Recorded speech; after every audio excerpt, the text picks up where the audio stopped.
the rest of the 40 million, or excuse me, what the rest of the tax dollars would go to. It should go into regulating and maintaining the system here. My theory, we'll get into it later, is that tax should go into subsidizing the medical industry, but we'll see. But pretty much there's going to be a wholesale tax on cannabis, and then once the retailer gets that cannabis and sells it back to you and you buy it individually, that is also going to be taxed, and that's going to come in, I think it's like a 7 or 8% sales tax here in the state of Colorado.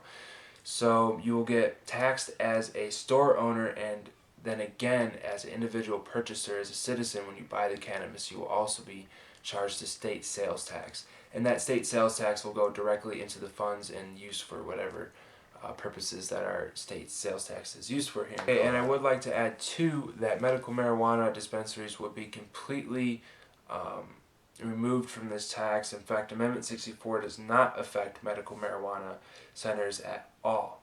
And we'll get into that right now. Amendment 64, like I just said, has no impact on medical marijuana law here in the state of Colorado. In fact, we're still going to go forward with the MMED. We're still going to be issuing red cards, and medical marijuana centers actually have a choice now as to whether they want to go for profit or stay medical, and they actually have to be either or. Now, centers with multiple stores and multiple licenses will be able to apply for more than one. I know the Pink House, they're going to keep all of their dispensaries right now for medical, but yet open up a few new retail locations specifically for Amendment 64. I know River Rock's kind of thinking about doing the same.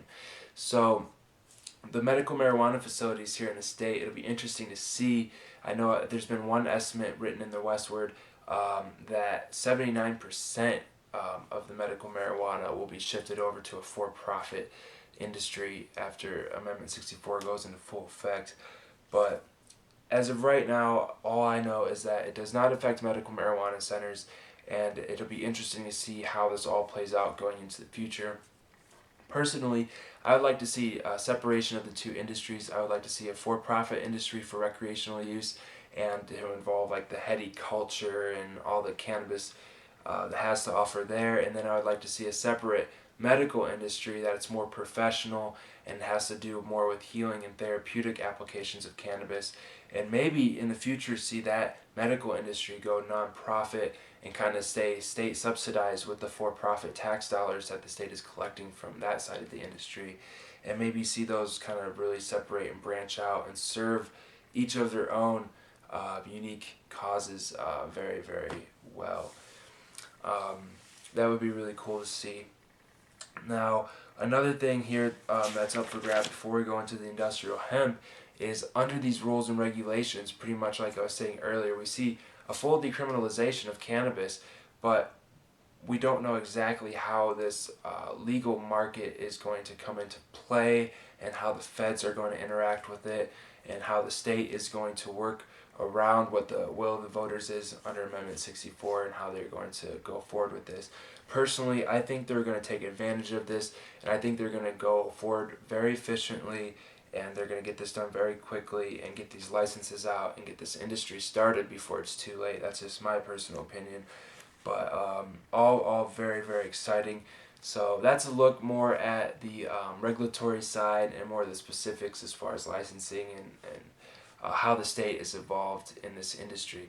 So let's lastly take a look at the industrial hemp and what Amendment 64 does for industrial hemp and hemp farming in the state here. And okay, so under Amendment 64, the measure requires that the state legislator enact laws regarding industrial hemp by July 1st, 2014.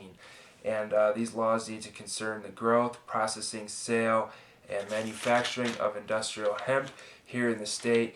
And they do classify industrial hemp under Amendment 64 as any cannabis plant that has 0.3% or less of THC by volume per plant.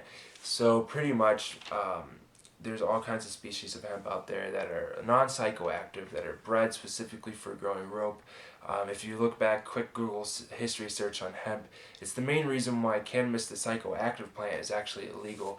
And it is illegal in America to grow hemp, and most of the hemp grown in the world comes from Canada, and we have to import it, which causes a huge problem and causes hemp products to be really expensive here in the States. So this is very, very, very good for Colorado farmers. I know Vermont tried to do this a while ago, but under Amendment 64, industrial hemp has been completely legalized, and farmers can now, starting July 1st, 2014, grow industrial hemp and start using it for manufacturing processes, and hopefully other states can purchase their hemp now from Colorado, and Colorado can use this to their advantage as a huge cash crop.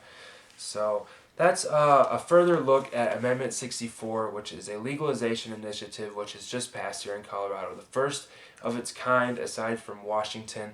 And what it does is it aims to decriminalize and then regulate a legal cannabis market for the first time here since cannabis has gone underground and has faced prohibition over 80 years ago. So this is absolutely phenomenal legislation. It's well written, it's completely solid, and I fully support it. And I'm glad you guys have taken the time to watch this video and check it out. I encourage you guys to go online and read the bill for yourself and check out the language for yourself.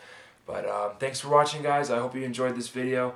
And as always, stay tuned, stay stony, and stay subscribed. Cheers. Peace.